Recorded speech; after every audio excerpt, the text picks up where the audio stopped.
Hello everyone, my name is Jen and welcome to the Book Refuge.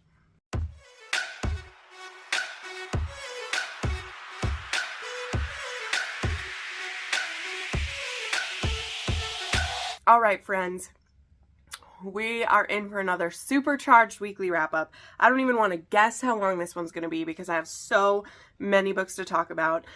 Last week I had a sore throat and I was sick. It's still hanging around just a little bit in the nasal area, but I feel good. It's just deciding to hang out in there. So there also might be plenty of jump cuts where I need to blow my nose or cough, so don't mind that. But we're gonna get right into everything. I have to do some of my channel announcements and welcomes, and then we'll get into the 20 books that I've read in the last 2 weeks. So it was a great holiday. I hope if you are American, you had a wonderful Thanksgiving. And if you're around the world, that you just had a very pleasant rest of November, right? I do have my November wrap up now. So some of the books that I read that are in there, I'll maybe try to talk a little bit less about here because I'll have my full thoughts like in the November wrap up. But first off, we have some new supporters to welcome. So we have a new channel member, Lisa L. Thank you so much for joining my channel as a supporter. I know I don't talk about the channel memberships as much anymore because there's Patreon and there's lots of fun bells and whistles over there. But the supporters of the channel for channel memberships are some of my OG supporters, and they get early access to all my videos. They get a monthly live chat where we hang out and talk about books and give personal book recommendations and all of that. So those are great. So welcome Lisa, and thank you so much. And then we have a few new patrons to welcome. Always at the start of a new month, it's always fun to see who's sticking around and who's new to the crew and everything. So we have Sera, who is joining from way across the world. I love seeing that. Welcome, Sera. We have Amelia, who joined as well, and Jasmine. So those are 3 new patrons. Thank you all for joining. It means so much to me that you support me here.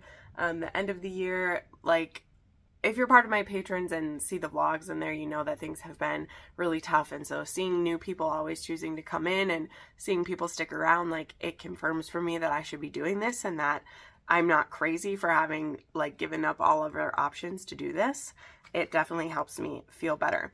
And then as we do, I have to plug some stuff from the Etsy store. I actually have 2 new listings since the last weekly wrap-up that I did. I did talk about this, I think, in the monthly wrap-up, but I have a few new designs that I think make really good gifts. So I have some stocking stuffers for you. This one, I literally use this all the time now, and they were so fun to make. They are these little travel tissue covers. So, you know, this time of year, needing tissues all the time, there's just a little travel tissue packet, and then these cute little pouches. These also can work really great for lady products if you are someone who needs those. They're kind of the perfect size for one of the like compact ones, but they're for tissues, and I have them in some super cute designs. These are a really great stuffer, like I said. Then the other new design I'm kind of obsessed with because I started making these as gifts for my family, and they were just so beautiful and quick that I was like, I have to put these in the shop. So just a good old staple, I have these pot holders that I designed, which right, they're such a grandma / mom thing, but you know what? When I was talking with my sister and my mom, like they have some that they've just had for years, and it's time to spruce it up. So I have this beautiful cardinal design. I will have a book sleeve in this design soon too. I just made these first. I have this really summery design that is sunflowers with purple on the back. And then this one is really pretty. This is great for the kitchen. It has like different herbs and spices, and it's green. So those are selling in packs of 2 on my Etsy. As always, there is the Book Refuge 10 to get 10% off. And also my patrons always get a heads up before I list stuff. There's also some new book sleeve designs for the winter. There's some fun like cozy ones here. So definitely check those out. That is another way to support me here. And it also keeps me doing fun crafts throughout the year. All right, let us get into these because we have so much to talk about. Some of these I may end up skimming, not just because I know you guys don't mind a super long video, but for me, with my voice still like a little bit, I just need to not talk forever and ever. But I do have some great ones to talk about that I don't want to speed through. So the first one that I finished is an upcoming release. This one comes out on December 7th, so you'll be able to get this next week. And this is one that I talked about in my most anticipated books because it is a historical romance, and it's a Scottish Highlander historical romance, which you know your girl has a special soft spot for. And this is from an author that I first read a couple months ago, and she has this contemporary like paranormal series, Soft Flannel Hank, if you remember that. Yeah, she's actually also writing historical romance. So Hold Fast by Eliza MacArthur comes out soon. Definitely pre-order this if you are interested in it at all. Pre-orders really help the authors a lot. And I talk about this one in my monthly wrap-up because it was one of my favorites of the month. So just a quick overview of this one. Like I said, I have a more in-depth discussion on that video, but this is about Youre and Una. Youre is a laird who's not planning to marry, has many younger siblings. He is just living his life, and his brother gets injured and he needs a healer. And then there is Una, who she has just gotten out of a really bad situation. She was in a handfast with Cameron Laird, and he was a total prick. He basically just used this as a reason to have sex within the bounds of, you know, decency. Not that he would care about that. And Una's father just kind of gleefully handed her over to him. And she made sure she didn't get pregnant while she was with him, but she was horribly abused and sexually assaulted by her hand-fasted partner. But a hand-fast only lasts for a year and a day. And at the end of that time, either party can decide that they don't want to make it officially a marriage, and so she hightails it out of there. She has the skills of a healer, and she's planning to get out of the area, go to another holding where they might need a healer, and live her life in peace there. And on the way, she is stopped by Youre, who is looking for a healer, and she says, well, I happen to be one, you know, fate as it were. And so he brings her back to his home to help his brother. Youre sees what an asset she could be, and also that she was a woman traveling alone, and he's like, why don't you stay here and be my healer? And she's like, yeah, but I kind of want to go to this place instead. And he's like, no. Like, be my healer here. This will be great. And he's like, if at any time you decide you want to leave, I will safely get you to this place you want to go. And she's like, okay. That is until her father, who is the one who'd handed her over to Cameron in the first place for that handfast, even though he was horrible to her, he finds out that she's just living there and is like, my daughter's coming home with me. This is bad for her reputation. And Una's like, fuck off, man. And Youre is like, I'll marry her tomorrow. Which is a big like change of pace for him because he wasn't wanting to get married. But there's just something about Una, and I'm telling you, like, the writing does this so well for me. I believe the chemistry between them. I love the conversations they have right from the beginning. Youre is such a passionate, loving brother. It is kind of like crazy that he didn't think he would want to marry someone. And it was more so he didn't want to marry someone because he saw how it wrecked his father, who absolutely loved his wife, and when she died he was broken. So it's kind of the opposite of like, he's not afraid of love, of like caring about, like, he's afraid of losing someone that he loves, which, you know, we can lose anyone, which is a sad reality. Like, you can't live your life in fear like that, right? So anyway, Una doesn't want to be forced to marry him, even though she is kind of liking him. She's still afraid of men and of them changing and like forcing her into something. But so she actually proposes the handfast this time, and he's like, but I thought you didn't want to do one. And she's like, well, I'd rather do that than be forced to marry right now, and I know at the end of the time you will let me go if I'm not having the best time. So they end up in a handfast as well, and then we'll see how their romance progresses. So this is really for fans of Julie Garwood. If you really love a angsty historical but still with characters that have some sass, it has that essence of a good historical.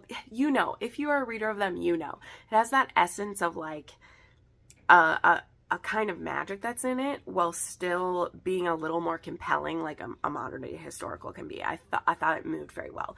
Definitely there are trigger warnings in this one. There's trigger warnings for the essay that she survives. There is remembrance of someone who died in childbirth, and we do see a few traumatic births within this one, so just be aware if those are issues for you. All right, next there was Taken to Noou by Elizabeth Stevens. So this is the second book in the Varaxia series. I don't remember what this series is called. We're just going to call it Varaxian because Taken to Varaxia was the first one.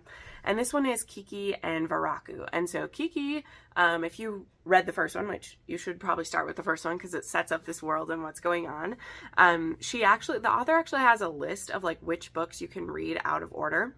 And one of the next ones I'm going to read is one of those you can. But if you should read number 1 before you read number 2, and number 2 before you read number 4, but number 3 you'll be able to like read on its own if you decided you want to. But start with the first book, okay? There we go. I was actually able to find books 1 through 3 in a bind up. I think I mentioned this in the last video. I was able to find it in a bind up, so I only had to use 1 credit to get 3 books.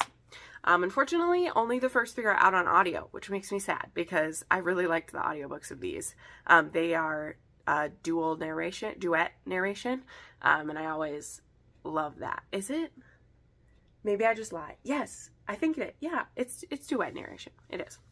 So yeah, this one is about Kiki, who she was in a coma in the first one. She had been injured when they were trying to like escape in the first one, and she's been in a coma this whole time, and we like know who her mate is because he recognizes that she was his mate when they were bringing her home. And so in the beginning of this, she has actually been like given to him to take care of until she gets better, and then as soon as she wakes up, she's put into a hunt. Now the humans see hunts as different than the aliens do because they were forced into these hunts by the bad aliens in the beginning, and not realizing that the hunts are actually a very like honorable way to find your mate. And so she just gets thrown into one of these and she's like, fuck this, I don't want to be in a hunt again. I never want to. She has a lot of sexual trauma from being hunted down and raped by aliens in the past, right? But Varaku, he sees how fierce and strong she is, and he's like, well, this is a way to honor you, is by letting you show how strong you are, and blah blah blah. So anyway, they have a very like this type of alien romance is the one that like miscommunication is kind of rampant because they have different cultures, different languages, and you know, different things between them. So it's the type of miscommunication I'm okay with though, because it's not just like, oh, I saw you standing next to that woman, you must be cheating on me. You know, it's not that kind of stuff. It's literally like we are from different worlds miscommunication, you know? So anyway, this is their romance. This one was a slow burn between them. It was 4 stars, 2.5 on the spice scale, and again, PTSD for essay in this one for sure. All right, next I read Complicated by Claire Kent. Now, Claire Kent she doesn't have like an extensive backlist under the Claire Kent name, but Noelle Adams and Claire Kent together have like 100 books, so there's a lot. But I had, at the beginning of this year, I think, wanted to try to get through all of Claire Kent's backlist, and I didn't do a great job with that. But I do own quite a few of them on my Kindle, and I just decided to read one of the novellas. So Complicated is, there's not much to say about it. It was fun, but like there's not much to say about it. It's a age gap that started as kind of like an office romance, and it starts as like one night stands and then becomes like friends with benefits. And they're right at the tipping point of like they either need to stop doing this or they're going to be something more. And our heroine, Victoria, gets invited to Greg's house for the weekend. He's like, my daughter's going to be gone. Because yeah, he has a daughter that's just a few years younger than her because it's a big age gap type thing. But I mean, she's like 28 and he's like 42. So it's that kind of thing where like, yeah, it's a big age gap, but is it really so big when they're adults like that, you know? But his daughter comes home and she is like calling this woman a slut and everything for sleeping with her dad. And so, you know, Victoria's like, well, I'm out of here. Like, he's not going to choose me over his daughter. And he's like, whoa, it isn't an either or. Like, my daughter is spoiled. She'll get over it. But you'll see that. It's a real quickie. Claire Kent does that type of like angstiness so well. Like I normally can't handle it from all authors, but there's just something about the way that she does it that like works for me. So there we go. I gave this one, again, it was a quickie, so I gave it 3.5 stars because it was only like 70 pages. And it was a 3 on the spice scale for a novella because they are basically banging like the whole time.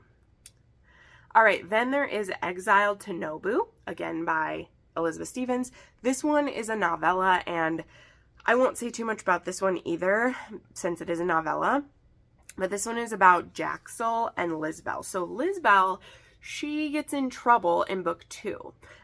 She gets, or it's exiled from Noou. Sorry, I said exiled to Noou. She gets exiled from there. And she actually gets exiled back to like the human place, and that's where her exile is.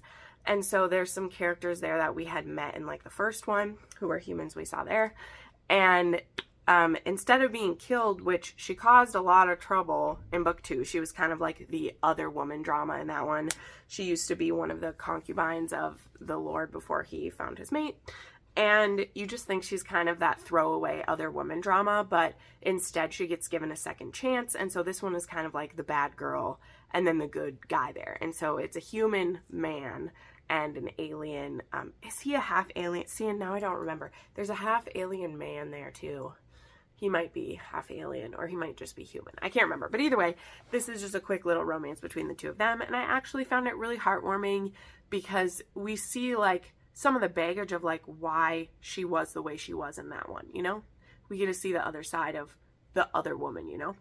So I gave it 4 stars, and that one was a 2 on the spice scale. All right, then I read Ignite by Nora Phoenix. This was one of the books that was recommended by a viewer. This was in my book rec form. It's been in there for a long time. You know me, I slowly try to get through those. I'm never ignoring them. People who recommend things 50 times in there, I promise you, I've seen them. I just can't always get to everything because I'm still a mood reader, and that is where I get my like mood readings from, is I go through and see what the books are about and I snatch books from there. So, but I got around to this one because it said it was a dystopian romance. There's like an alien invasion that happens at the beginning of this, but the world that it's in is already kind of turning dystopian. Like the world before the aliens has already turned on gay people. They've turned on homosexuals of every variety, and they are put in camps or killed. So yeah, it's a heavy world. Now we're coming into the world again, like as it gets invaded by aliens, and there's these 3 men who are in one of these work camps. So homosexual men from the ages, I think, of 14 to 28 get put in these camps. And it isn't just men, there's women camps too, but men get put in them. And if they're over 28, and I might be making up the age, but I think that's what it is. But if you're over that age, you just get like killed or whatever. It's not great. But there's these 3, this one is there's 3 men, and they escape this camp together, and we see them they're trying to get to, I can't remember where they're trying to go, but they're trying to go from someplace in like North Dakota down to a different state where they think they'll be safer, and they run into other people along the way, some good, some bad, and they also are trying to survive the aliens. So it's that kind of thing. Now this is the first in a trilogy, and I know that I could have gone on with this, right? Because there was not even a hint of romance in this first one. I knew that. The person who recommended the book said there wasn't. And I would have been okay with that for 2 reasons. One, I just wasn't really vibing with this world. Like, I know there's a lot of heavy things being said just in the description of this book, right? I realize the complicated layers that are being put into this story, and that's fine. I'm okay. My brain can handle it. But I just wasn't vibing with the characters. It was told in a weird type of third person. I don't even know what it would be called because I don't care to find out, but it was told in a weird way. And I just didn't connect with like any of them.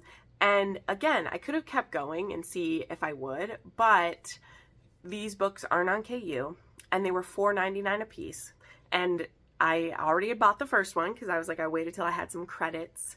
You know, sometimes you get the credits if you do like delayed shipping or earn credits with my KU or buying Kindle books. So I used a credit to buy this, which is fine. But I have shared before, I'm not a big fan of a book that's split into 3 parts just so the author can charge for it 3 times and it's not in KU. And that's exactly what this one was. There was only 210 pages to this first book. It was $4.99, and I'm sorry, like, the math ain't mathin' for me. I'm a poor girl as it is. I already have my book subscriptions, and so if a book isn't in one of the subscriptions I already pay for, it has to be so good for me to pay for that, because I just don't have it. And so for me, I was like, didn't really vibe with this. I knew it was going to be a super slow burn to the romance, and the world is just too depressing for me. Like, this is why I like Claire Kent's dystopian books. Like, it's depressing, but it's still sweet, right? So I ended up giving that one, I gave Ignite 3 stars. And, oh, by the way, the heroes' names are Austin, Mac, and Tan. And, yeah, I gave it 3 stars, and there was no steam at all. Of course, trigger warnings for homophobia, there's danger, threat of SA, death of humans, and yeah, it's not in KU, and I just wasn't willing to keep paying for it. All right, we gotta have a pause, hold on. Sorry, had to have a nose break. I don't care what, it's just the truth. All right. Next, we had The Best Man by Sam Mariano. So this was actually available on Kindle Vella, but Sam released like all the parts within like 2 days. So Kindle Vella, I know doesn't get talked about a ton. I've only tried using it once or twice because like I got some free credits for it. And at one point, Juliet Cross was writing a book in there that she gave up on that eventually. But some authors still use it. Actually, Sam Mariano has used it to release Resisting Mr. Granville was put in there. And some other authors do still like use that because they can release it through Kindle Novella, make some money that way of people reading it serially, because some people do still like to read that way. I know there was things like Radish and like other sites that did that, but she released this story. It will be releasing in January as a novella and paperback. So if you don't want to go through Kindle Novella, which you do have to use your phone or a laptop to get, you can't get them on your Kindle device. You can get Kindle Vella. Now, the best way to find it, because I already had someone who was going to look it up and they're like, okay, I can't find it. If you go into your Kindle app on your phone and you like go to the, like, not your library, but like the main thing, and you scroll to the bottom, it'll say like Kindle Unlimited, Kindle Vella, Audible. Like, it'll have all these boxes and there's Kindle Vella. If I can find it, I'll have the link to that, of course, in the description, where I have a link to all the books that I'm talking about, and you can purchase them there. But anyway, what's the story about? Let's get to the damn point. You can either read it that way or get it when it comes out in a couple months. So, The Best Man is a steamy little short, okay? So, it is about a girl named Jess. Her name is Jess. And it's her bachelorette party. She is going to be marrying, I don't even know his name. Is it Joey? I don't even know what his name is. And she was having her bachelorette party, and it just wasn't going well. Because the people there are like her sister-in-law and some people that are known through it. There's nobody really there for her. There's nobody really looking out for her. So her bachelorette party's lame. So she ends up heading back to the penthouse, and she gets there, and the guys, which is her fiance, his dad, and 3 brothers. I think there's three brothers. And they have like a stripper over there and stuff. And so she's like, oh man, I just wanted to go to bed. And she runs into Marcus, who's the oldest brother of the family. And he ends up, and this happens really quickly in the first chapter, that he's like, oh, well, I'm sad your bachelorette. She's like crying because her bachelorette party wasn't good. And he's like, I'm sorry your bachelorette party wasn't great. How about we do something fun for you? And she's like, what? And he's like, how about we set you up as a surprise for your husband? And she's like, oh, well, we're not supposed to see each other. And he's like, that's okay. I'll blindfold you. We'll put you on the bed. And then I'll bring him in here and it'll be like a surprise for him. And like, it'll be a kinky thing. Like, he'll pretend he doesn't know you. And it'll be this fantasy about it. So, you know, Sam Mariano gets us into some weird scenarios. This is like, it's crazy. So she allows Marcus to tie her to the bed, blindfold her, and then he gags her. And she's like, uh-oh, what have I done? Because Marcus does not bring his brother in first. he brings his dad in first and says that, oh, this is just a hooker that I've hired for the night. You can do whatever you want to her. And he keeps the lights down real low so none of them can see who she is. And he proceeds to bring his dad, his two other brothers, and then finally he brings the fiance in and shows him who's on the bed. And then you'll have to see what happens after that. So this was bonkers. I read this in like almost one sitting. I think I was able to read the first half of them. And then like she released them as quickly as Amazon would let it because she wasn't trying to drag it out or anything. And total cost, I think you'd pay like $2.50 to read all the episodes of it, I think, or something. I don't know. But either read it there or wait. I had a great time with this. This was so much sex. There's so much sex in the first like 5 parts of this. And then there's this epic like epilogue for like where they are now and how it worked out. It's Sam Mariano. It's twisted shit. She said when she, in her reader group that this was something she just had an idea to write. She doesn't expect it to do well. It's not like any of her other stuff, but she's like, Marcus came into my head and I just wanted to write his story. And I'm like, I'm here, girl. I respect the craziness. Okay. So read that at your own risk, but I had a lot of fun with that one and I gave it 4 stars. It's a 4.5 on the spice scale.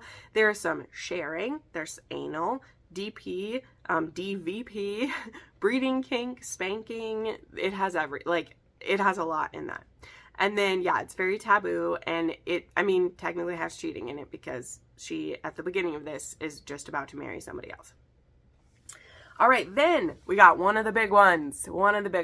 So finally, I'm sure y'all know by now, I got to read Caution to the Wind by Gianna Darling, which is the long-awaited 7th book in the Fallen Men series. And this one is about Henning, Axeman, and May.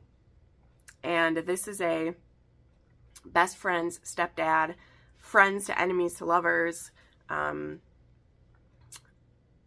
of a second chance. I mean, not really, because they're never really together in the beginning, but second chance at like friendship again type thing. And this one, I mean, there's already like, there's never going to be a universal love for a book. You know, if you go to Goodreads, you'll see just as many 1-star reads as you'll see 5-star. But I'm being straight up, I'm an easy to please person. I really am. And I always have been. I'm much more likely to give a book a 5 than I am to give it a 3 or less, you know? But I was ready to be very critical of this book. I have said that. I was on the ARC team for this way back. And so when, you know, we've been waiting, there hasn't been any updates from Gianna. And I'm not going to speak her words. In the acknowledgments of this book, she talks about a little bit what she went through, what's going on. But as I've said, in any time, in any Q&A, this has been brought up whenever people have wanted the tea on it. I've said an author doesn't owe us their books. They can disappear and never write another story, and we're not owed that. People can get upset. People can get it in their panties that, like, fuck this author, whatever. But we don't know what's happening in their lives. It might be just as simple as they don't have access to the social medias that they want, and so they're not going to release a book until they do. Or they could be sick, or they could have a loved one die, or like there are 100 things and we don't know. We would love to know. We would love the updates. We want to know, like, you know, what really happened to Maya Banks, what really happened and whatever. But, you know, Cressley Cole disappeared for a long time and we find out later on what was going on in her life. And it's like books were the last thing on her mind, you know? Anyway, my point being, I'm not saying this like in defense of Gianna Darling. I'm saying in defense of any author who just disappears. Do I get bitchy about it sometimes and feel like I'm owed a book? Yes, I do. But that's entitlement and it's not reality, you know? Yes, I wish we had more updates. Like I've said by that, I wish we could have got a more clear thing. I do. But for me, I was ready to be very critical of this book. I was not going to give it a pass just because I was so excited. I wasn't even sure if I liked Gianna Darling's books anymore. Because after I read Dead Man Walking, which I did give that book 6 stars back when I read it, like 2 years ago, the beginning of 2 years ago, whenever. But when I reread that one at the end of the year, because, you know, I reread my favorites, I didn't like it as much. And her book, Bad Dreams, that she did with Dark Hearts Romance, I didn't like it. So I was fully prepared to be very critical of this book because my reading tastes have changed. And it had just been so long, and I wasn't going to reread any of the books, which for you, if you're a fan of these, I highly recommend you do reread Dead Man Walking, because all my friends who did said they had forgot how much Axeman is in a couple of the previous books. So if you know, have forgotten everything, you might want to reread it. I remembered a little bit, so it was good. But anyway, for me, I was ready to be very critical of this book, and if I hadn't liked it, I would have. But I gotta tell you, I started this on Tuesday night when I was on my trip to South Dakota, and at the hotel I started it, and I read it on Wednesday night, and on Thanksgiving while my mom was cooking, I finished it. Like, I was reading it whenever I could. It was 600 plus pages, so it took me a while. It's basically all that I read for those days. But I was so sucked in to this couple. I really, really was. This book starts at the very, very start when May is 12 or 13, and Axeman is the stepdad of her friend. And he's married to this woman named Kate. He's mostly married to Kate to take care of Kate and her daughter. Kate had been a prostitute before. And so he was kind of like, they had a good relationship, but they weren't like head over heels for each other, anyone, you know? And Henning isn't a part of the main chapter of The Fallen at that time. He's kind of a part of a side chapter that's a little bit sketchy. And at the very beginning of this book, Kate gets murdered, and May sees it happen. And it's by this like group, like she gets like ritualistically killed. It's awful. And she sees this, and she gets hurt pretty bad. And like, her family wants her to stay away from them or whatever, but that doesn't happen because she's best friends with this girl. I think Chloe's her name. There's a couple C names in this book, so I could be wrong.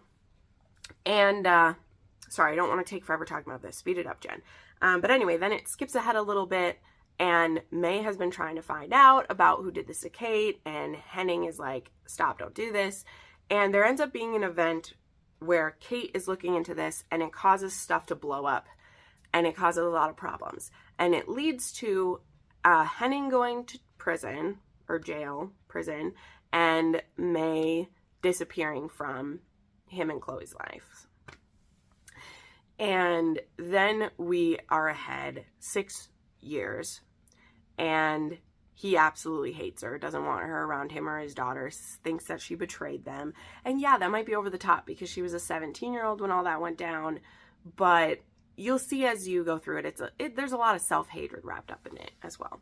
But now when we get to part 2 of this book, which I'm not trying to spoil the whole thing, but like that's all like the part 1, and we see finally when she starts to have romantic feelings for him, and him being, you know, like, no, you're my daughter's best friend, like nothing's gonna happen. There's not really any feelings that he has for her then, but they were friends because they basically looked out for his daughter together. She looked out for her at school, and he looked out for her outside of school. But where we pull up to the current timeline is Chloe was one of the people who was abused at the same time as Bia was. So if you've read Dead Man Walking, you know what happened.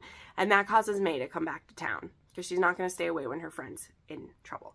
So now we have Hennings is now Axeman, and he is with the Fallen in the Fallen Men that we know, and he doesn't want anything to do with May. So that's where we're at. And I was so compelled by this. I really was. I didn't find her writing as over the top as I have in the past.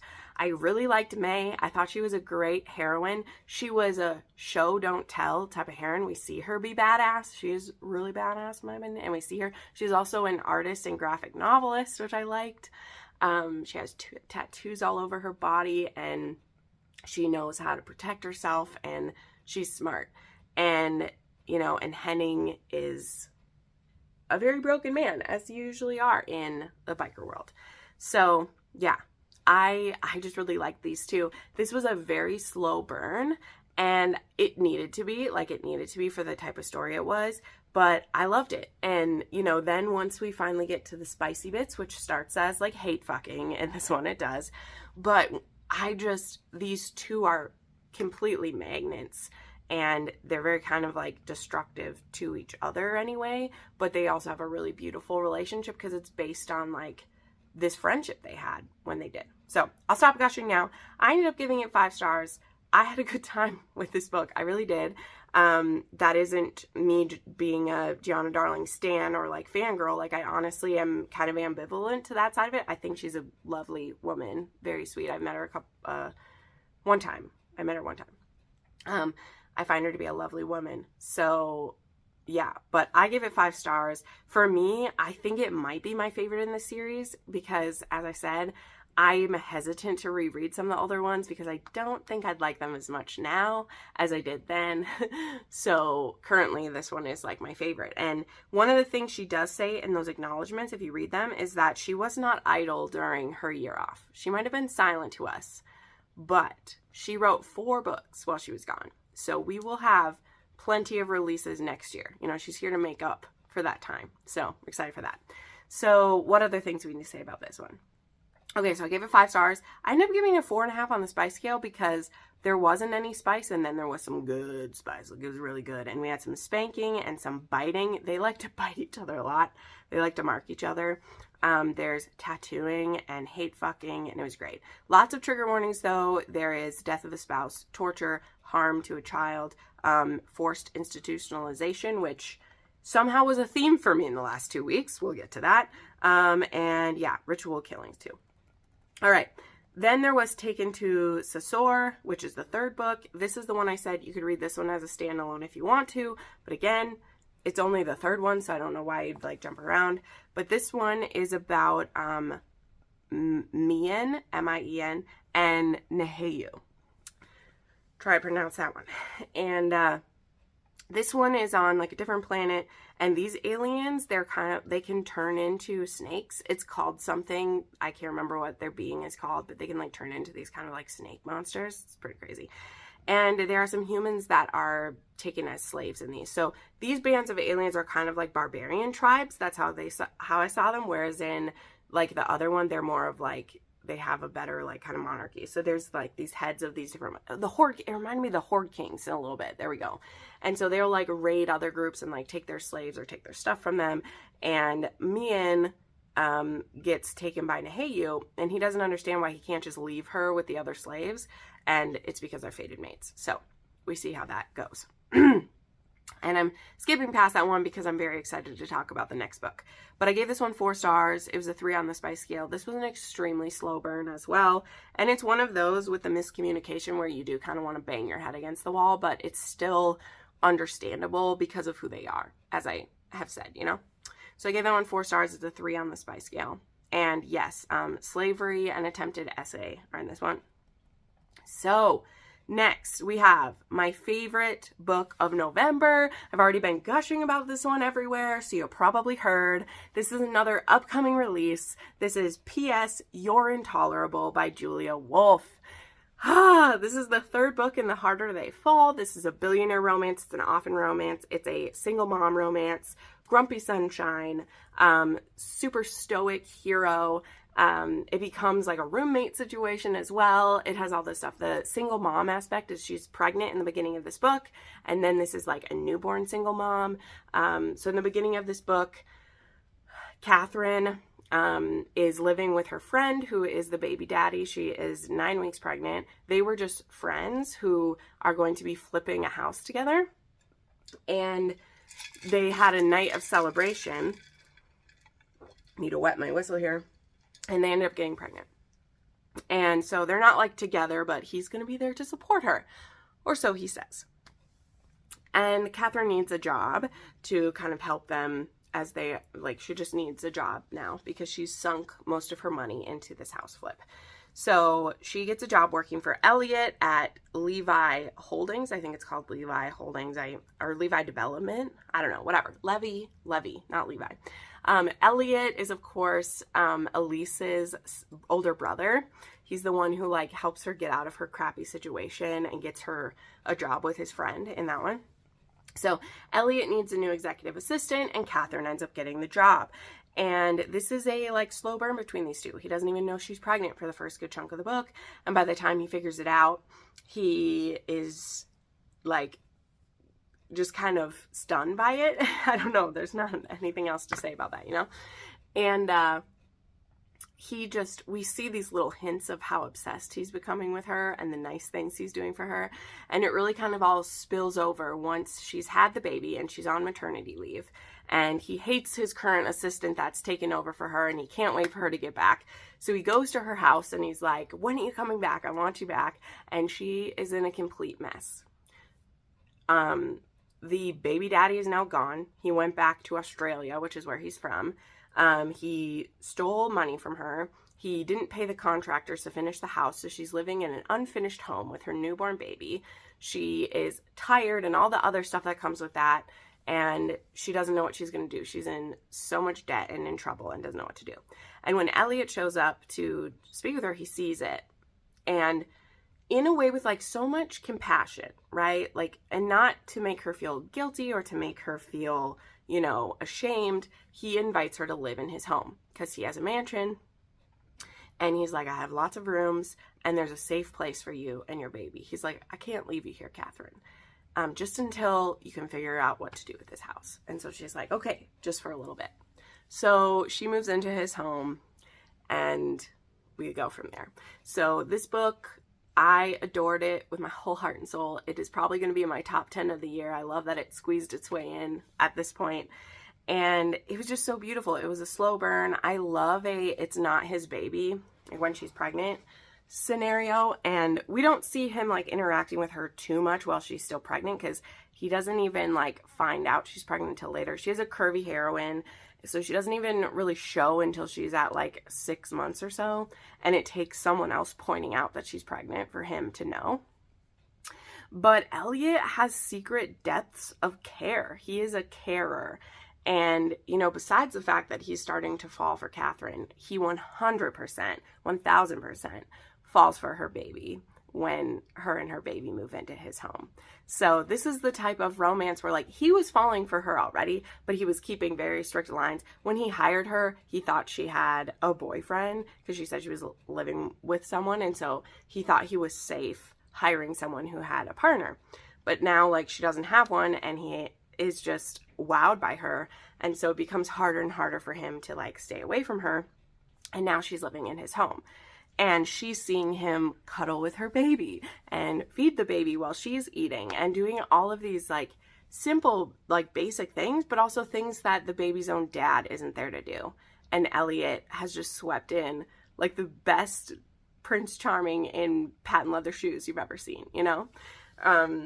So it was just so good. It was a slow burn between these two. And once it got going, it was delightful. So once we got into the spice with this, once we got there, we have some breast play and some like milk stuff happening. So be prepared for that. I know not everyone likes that. I love it when it's a pregnant lady and like the first few times, and like when she gets turned on. Like there's some great scenes with that where like she's seeing him hold the baby, and then like she hadn't put her like, you know, pads in. And he's like, oh my God, what happened? And she's like, Elliot, that doesn't just happen when the baby cries. Like, it happens when I get aroused. And he's like, oh, okay. Like, there's some great stuff. There is also, like, some breeding kink, and there's lots of caretaking in this one. So those are some of the kinky things in here, for sure. So, yeah, I just adored this one. It was a 6-star read. It was a 4 on the spice scale, and I highly recommend you do yourself a favor and pre-order this book or snatch it up when it comes out on December 14th, so just a couple weeks to go. All right, then we had Broken Dreams by Corinne Michaels. This just came out the other day. This is a small town romance, a widow and a widower. They are both single parents with 3-year-old kids, and this is book 2 in the Whitlock family. Takes place in Sugarloaf, and Grady is the single widowed father who he was in the military, and when his wife died, he decides he needs to get out of that to be there for his son. So he moves home to Sugarloaf to be closer to his siblings who are there to help him out, absolutely. And he's trying to start a small like piloting business, and he's trying to get some investors to help him get a plane so that he can do, you know, like he'd be like a private plane for different people could like buy in type of thing, right? You could share a private plane and do different jobs and stuff. But he's having some trouble getting that because the investors want to see him be settled. And he's like, I literally have a 3-year-old kid and I like live here. Like I'm not going anywhere. But so hence brings a fake dating scenario. You know, we got to have one of those, right? But we have Addison, who her daughter and Grady's son go to the same like nursery school. And when his son is having trouble letting him leave him there, Addison's daughter like becomes friends with him. And so they see each other every day when they drop their kids off. And so they become friends. And then Grady's trying to find a date, like he said, to have a fake girlfriend to get this investment. And Addison needs a date to a wedding that's going to happen back home. I guess this, like the back home part is connected with a lot of like other books by Corinne Michaels. I don't know if I've read any in those series, but I know people who've read all of her books know how Addison connects to those ones. So yeah, they end up fake dating, and Addison is really looking for a new relationship, and Grady's like, I can't fall in love again. It hurts too much. So it's that kind of thing. So that did get a little frustrating because they're obviously perfect for each other the whole time. Like they're perfect for each other. They're friends. They're delightful. Their kids love each other. So it really is the only obstacle in this is Grady being afraid to love again. So that's not going to work for everyone. It got a little bit annoying, but at the end of the day, since this was an arc and I was having a good time, I gave it 4.5 stars. Is a 3.5 on the spice scale. Grady has some good dirty talk when we get there. There's also lots of like sneaking around together, which was hot. And the trigger warnings, of course, are grief and loss of a spouse ×2. So be prepared for that.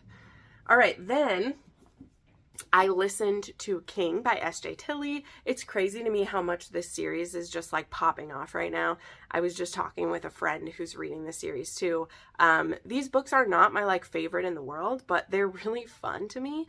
I've listened to the audios for this, which is why like I really want to read Dom, but I wanted to wait for the audio, but the audio isn't coming until like it's not going to be out until like February. And I did just buy myself a physical copy of Dom.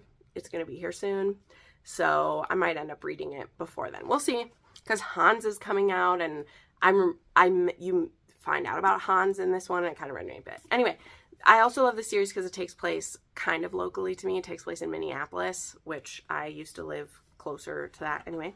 So this one, mafia romance. Our heroine, what's her name? Savannah. She is going on a date with her new boyfriend. They are going to, it's like the 3rd date she's had with him. And she's bringing a casserole to her friend who's just, like she's had a surgery or broke her ankle. I don't know what happened to her. I don't care. But the point is she shows up there with her new like boyfriend, the guy she's dating. And there is already this really sophisticated looking woman and a guy sitting on the couch. And that sophisticated woman is the wife of the man that she's on dates with. And the guy sitting next to him is her brother. And they had come to see her friend as well because they're acquaintances. And so this just like blows up in her face.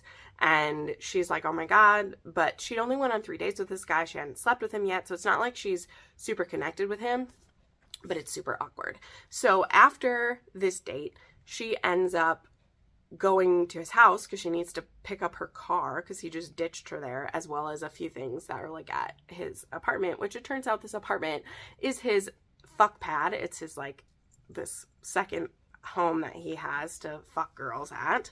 And she gets there and King is there killing him because this guy knows about some of the things. And so he kills him, not only for insulting his sister, but for other stuff. And Savannah sees it. So King kidnaps her, brings him to his home, and he doesn't know what to do with her. Because, like, they don't kill women. He doesn't know what to do. So what does he do? He decides to force her to marry him. So this is a forced marriage romance. She's actually an artist. That's what this is down here, this paintbrush. There's some really beautiful editions that Brightside Candles actually did, and I wish that I'd read these books before then because I could have grabbed copies of these. I'm hoping when she does the damaged, so because she has some imperfect versions of it, I'm hoping that I can get a copy of King because the special edition of that one is really beautiful. But this was bonkers. I gave this one 4 stars. I liked it a little better than the first one, but it's still kind of nutso. And this was a 4.5 on the spice scale. Very touch her and you die scenario with this hero for sure. All right, then we went to Puck Me Secretly by Odette Stone. This book is actually a part of a video I just did. I went through Audible Plus and found like tons of books to grab. So a lot of Odette Stone's books are in there. So I'd snagged this one to listen to while I was doing some sewing, right? I gotta have some good books to listen to. So this one is a hockey romance. It starts as Max and Rory are almost on a plane crash together. They survive. He gives her an orgasm at the hotel they're staying at because she's never had one from a man before. And then he disappears the next day. And when she gets to where she's going, which is her dad is making her work with him for a year with the hockey team that he is the owner of. And she's supposed to be like a GM in training with him. And Max is the new like captain of the team, basically. And he is in like a tough position because he got traded to them from a really like he had just been in a really bad situation. And I don't want to spoil anything, but he has a bad reputation for something that he like, the reasons why he did it was really good. So there we go. So now they're forced to be around each other and they need to have a professional relationship. Seen it happen before. This one, I was liking it. I really liked the beginning of it, actually. I think I've shared this. I'm a big nerd for plane crash stuff. I watch a lot of videos about that, so I thought it was interesting. But the story took a really weird turn, and it became a lot about, like, sexual assault in a way that I wasn't expecting. So I got a little bit annoyed with the turn of the story. So I gave this one 3.5 stars, and it was a 2.5 on the spice scale. Then I read Rules of Our Own by J. Wilder. This is book 3 in a series, and yeah, I jumped right to this one because it was an MMF. And I was feeling my MMF feels. I wanted to read that, and so I did. This one is, yeah, 3 friends. They were friends, and both of the guys liked the girl, and they were going to make her choose between them, and she didn't want to get between the friends. And so now she hasn't seen them, I think, in like 3 to 5 years. I can't remember. And they're all getting together for one of their friends' wedding. Friends, I'm guessing, from the earlier books in the series, right? And these 2 guys, one of them is bisexual, the other one's not. But even the one who's not bisexual, they've agreed that they are going to ask her if she would like to date both of them. That's already decided before they start. They've agreed that they'll share her this time and not break up their friendship for it. They just want her to agree to it. So Alex and River have ended up in the same room as her with only one bed, and they're sleeping on the pull-out couch, these 2 huge hockey players, and she's sleeping on the bed, and there's this like long weekend that they're staying there, and you know, they ask her, give us the weekend to prove to you, which I'm like, that's not a super long time. So anyway, that's them on the vacation, and then how their life is once they get into real life, if they can make it work or not. We see that. So this was pretty spicy. It was fun. I never read anything by J. Wilder, and I would read more of them. And it was MMF, so it's a bi-awakening for one of the men, but the other one is already bisexual. So yeah, there was toys used. There's DP, DVP, voyeurism, public sex, spanking, and lots of praise kink in this one. And there is some ex-boyfriend drama in this one for content warning. Then I read A Game of High Stakes by In Dreams. So this is a fan fiction. This is a Dramini fan fiction. I've been in my Dramini zone again. I'm like, it feels good. It feels good. Wintertime, I just really love binging these for sure. I need to make another fan rec video. It's been a while since I did one.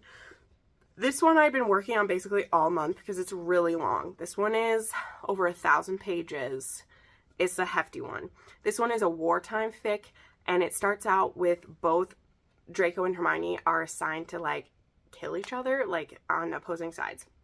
But Draco is actually a double agent, and to protect his cover, him and Hermione end up getting married to protect his cover, because it will, like, yeah. I don't want to get into all the detail of this one. It's long, and we're almost at an hour already. And if you like Hermione and wartime fics, you'll probably enjoy this one. Like, it was good. Particularly, like, the first half was very strong, and then, you know, how they're both looked at. Like, she kind of chooses to be seen as the traitor so that he can keep his cover, because he's determined to kill Voldemort. And he's like, if you help me, we can do this. Because the Order now, like, isn't, like, doing things quite the way that they used to, and they're not being as effective. And Draco knows that, like, Hermione's the most effective person on that side, so he's like, come over to my side, which is still the side going after Voldemort, but we're doing it from the inside out. So this gives her access to other things now. So yeah, this was great. I gave this one 4 stars. It was a 2.5 on the spice scale. And again, it's very long, but it was really well done. Then there was Dark Russian Angel by Odette Stone, another one of her books that's in Audible Plus. This one is a Russian one. I think that there's 2 in this series. I don't know if there'll be more in it or not. But this one is about Olivia and Andrusha. And this one is about Olivia is a dancer at a club.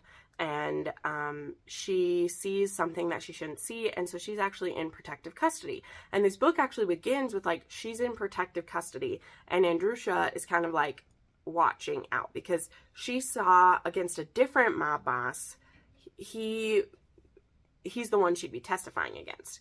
And he wants her to be able to testify against this guy, because this is a real, like, bad mob boss. And, he wants her to be safe. Like, he wants her to testify so they can take this guy down. But the police aren't doing a good job.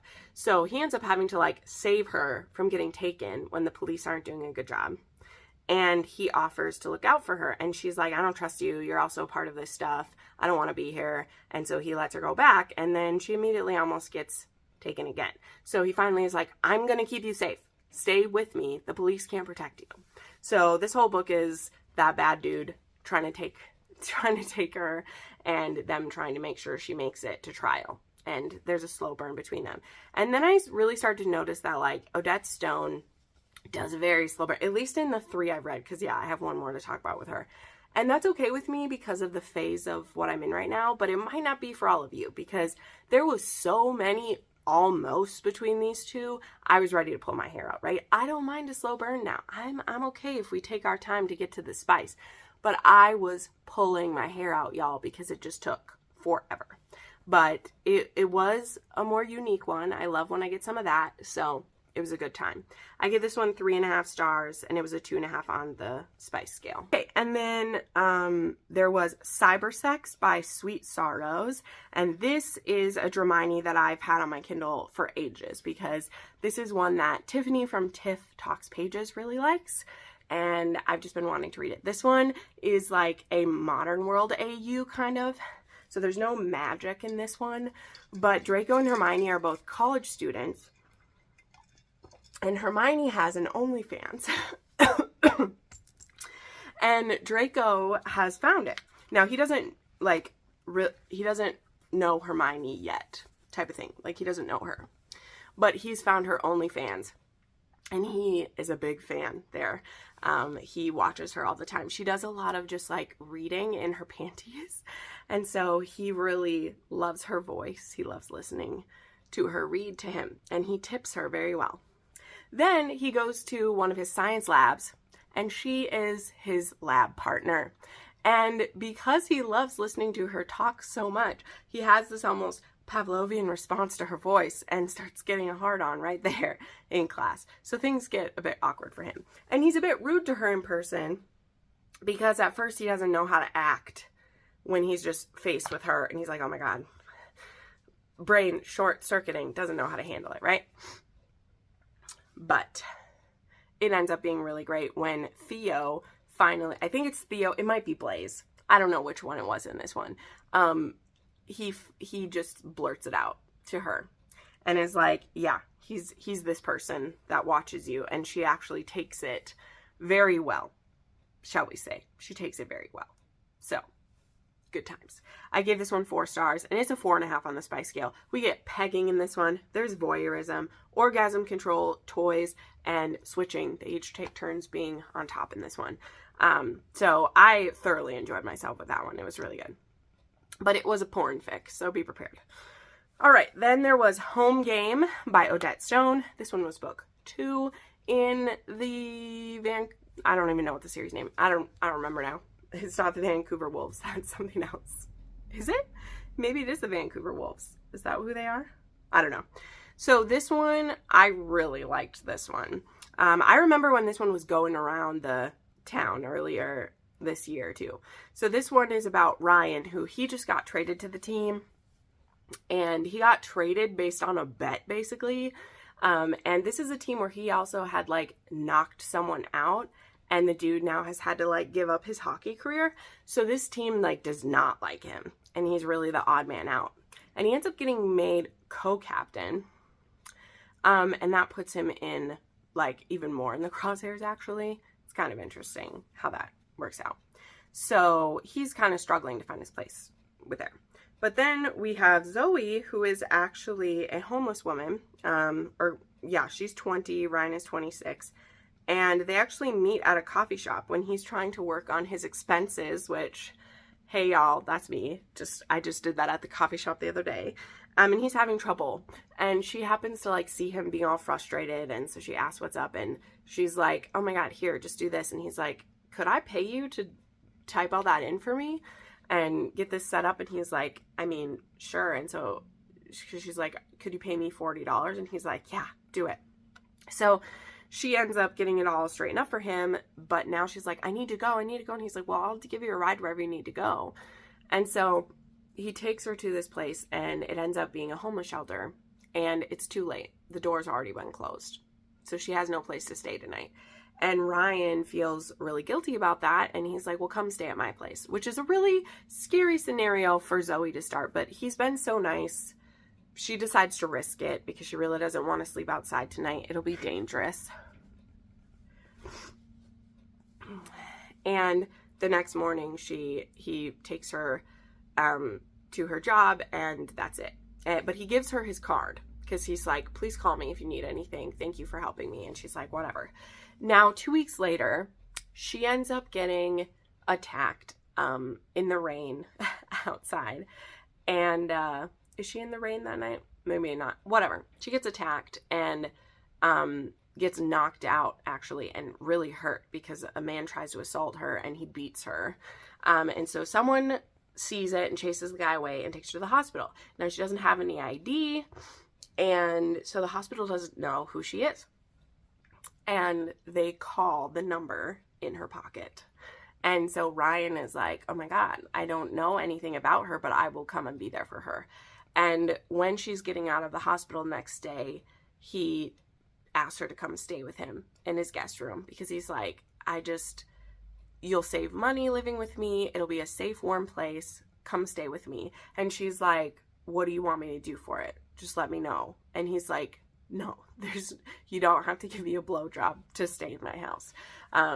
So she ends up staying with him. So this was a really beautiful romance, guys. I really liked this couple. They were so sweet. This was, again, another super slow burn, though. Like, super slow. Like, they don't get together until the second to last chapter. So this might be very frustrating for you, okay? However, this was really beautiful. So if you're someone who doesn't need to have the spice earlier on, or you're okay if there's only 1 or 2 scenes, I really do suggest this one. It was just really beautiful. And just Ryan gives this woman a chance is what happens, you know? It's really beautiful. So I gave that one 4.5 stars, and it's a 1.5 on the spice scale for me. And there's a trigger warning for attempted essay, right? Then there was Choosing Theo by Victoria Aveline. This book was on Audible Plus, but I have since learned, one of my viewers told me, because someone did recommend this in the book rec form, but I didn't know that when I grabbed it. This happens to me sometimes, is because there's over 600 books in my book rec form. So I grabbed this book because both Jessen and I'm pretty sure Ava has read it, and Crystal has also read this. So this one was on my radar because of them. But it was recommended also by an Erica in my book rec form. So good catch, Erica. I did like this. But I grabbed it on Audible Plus, and the other books were only $2.50. Well, I found out from a viewer that this series is in Anyplay. So please don't go buy it if you already have Anyplay. The whole series is on Anyplay, but they're only $2.50 a piece, and I was like, well, I'm not going to return them and hurt the author. Like, it only cost me $8 for all 5 of them, so whatever. But anyway, this one, a woman gets kidnapped from her home and brought to an alien planet where there's very few women. There was a plague. They're not having very many births, and the births that they do have are mostly men. And so the bad aliens have taken to kidnapping beings from lower level planets. So there's different levels of planets for how much they know about the universe. So because humans don't know about aliens yet, they're not supposed to contact them until they figure it out themselves. So that's how it works. But there's the bad people who they are trying to save their race, but they're doing it by kidnapping other breeds of beings and seeing if they're able to procreate with them. So, you know, not the kindest way to go about that. And what's her name? Jade gets kidnapped this way, but she escapes, and then she gets found by some of the nice Clickanians who have rescued her. The thing is, they can't bring her home because they can't interact with another planet. And those other people might have taken her, but like they can't risk taking her back and having humans discover them ahead of when they should. And then they inform her that they have this rule that people from off-world who end up getting stuck there need to spend some time learning about their culture and all these things. And one of those includes if you're a woman getting put into the like choosing or the ceremony or whatever. And in this world, there are fewer women, but women hold great power because of that. So the women aren't treated like objects here. They are treated like treasures. And women can have, like, the women and men, like, they have multiple relationships to try to get as many children as they can. And so you will enter a marriage, which is only supposed to last for 3 months, and you see if a child will come of that. So there's a whole bunch more rules. We won't go into all of it. But our heroine ends up, through this, she ends up picking Theo, who is considered to be like very ugly by their standards, but she thinks that he's really hot. And he's very suspicious of why she should pick him because nobody ever picks him. And so they have some like oil and water start to this. But this was a great start to a series. I enjoyed it a lot. The characters we meet were really fun. It does spend a lot of time on world building, which I don't think is a bad thing. It's not. I just think that their relationship between them was slow, and then bam, they were together and the book was over. And everything was perfect. We fixed it all, you know, and I'm not a huge fan of like that. But I gave it 4 stars still, and I am reading the second one right now. I'm almost done with that. So that'll be in next week. So I gave it 4 stars, and it was a 2.5 on the spice scale. Whew, still going, guys. We had a lot of books to talk about. Next, I read The Lovely Return by Carrie and Cole. And what a grand name that is, because this is also the return of Carrie and Cole. How long has it been since Don't Kiss the Bride? I don't even know. I never read that one. I don't have a desire to read that one, so please don't try to urge me to read it. My friends, from what they've told me about it, I have no desire to read it. And I gotta tell you, I picked this one because one of the tropes said it was reincarnation. So that is one of the things in this book. It's reincarnation. It's a forbidden age gap. I would call it like fated mates because of that. Best friend's dad, slow burn, widow. But this book starts with this pregnant woman and her husband. They're only 20 years old. They were high school sweethearts. They've only been married for 2 years. And it's the night that she's supposed to give birth, and on the way to the hospital, they get hit, and his wife dies in this accident. And then we skip forward a few years, and we meet one of our heroines, Penny, who's a little girl, and she feels very drawn to Alex, who is a next-door neighbor, and she starts going to visit him and watching him He's an artist, so she watches him do art and sits with his dog, Cherry. Cherry is so cute. And she says these things that she shouldn't know. And she's like, it's my Alex. And like, this is my home. And so there's these weird connections happening. And so for the next few years, like, she will come and visit and watch him do art. And they're really connected with each other. But then his friend points out, you need to stop hanging out with her because it's going to start looking bad. And like, he's not going out and living life as an adult, and she's turning down doing things with kids her age to spend time watching him do art. So they're like, she has a crush on you, don't like go with this. So he kind of like breaks up with her, you know, that's not what's happening, but he's like, you need to stop hanging out here, you need to go live your life. And so he really pushes her away, and it devastates her much more than it normally should have, right?